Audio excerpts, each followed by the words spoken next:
what's happening in the UK. These people are demanding Sharia law, and they want to replace British law with the Sharia law. So I decided to make an exclusive video, and in which I will give you the comparison between the British law and the Sharia law. And at the end of the video, you will tell me under which law do you want to live in. So go to an isolated place, put on the headphones, so you will not be disturbed by anyone. So let me give you the comparison. So we will start with the legal status of men and women under the Sharia law. Under the Sharia law, rights and obligations are often different and not equal. A woman's testimony is half of that of men. The woman's share in property is half of that of men. Under the British law, women and men are legally equals. Gender is not a determination of legal rights and responsibilities. Marriage.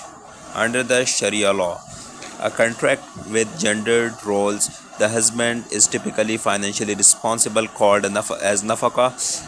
In this way, there is the sort of dependency, while the wife has a right to maintenance.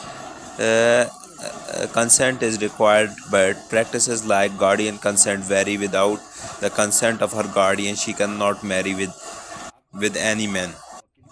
Consent of guardian is mandatory. Under the British law, a contract between equals, both spouses have equal rights. Consent is absolute for birth.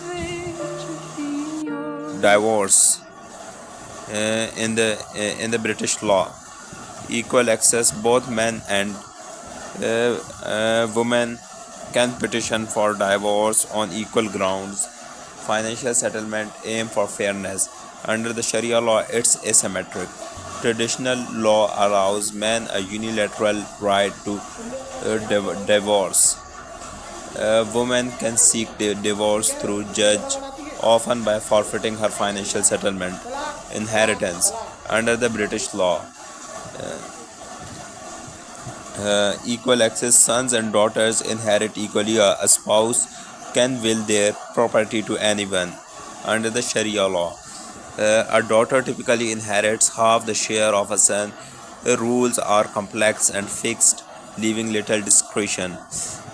Children and custody. Under the British law, best interests of the child, courts decide based on the child's welfare with no presumption in favor of either partner. Under the Sharia law, presumption for the mothers are typically granted custody and young children, but custody often reverts to the father after a certain age. Bodily autonomy. Under the British law, full autonomy. Women have full rights over their own bodies, including reproductive rights, contraception, abortion, etc. Under the Sharia law, grounded in modesty and obedience, framed within the context of martial obligations and modesty. Public and political life. Under the British law, full participation.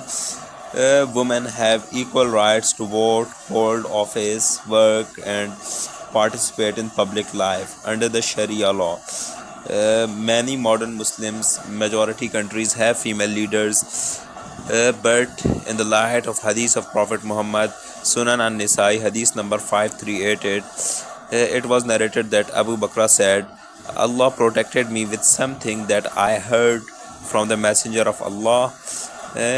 When Chusros died, he said, whom have they appointed as the successor? They said, his daughter. Prophet Muhammad said, no people will ever prosper who entrust their leadership to a woman. Here I have given you some of the comparison. So let me know in the comments under which law do you want to live in, and under which law do you think a girl is more comfortable.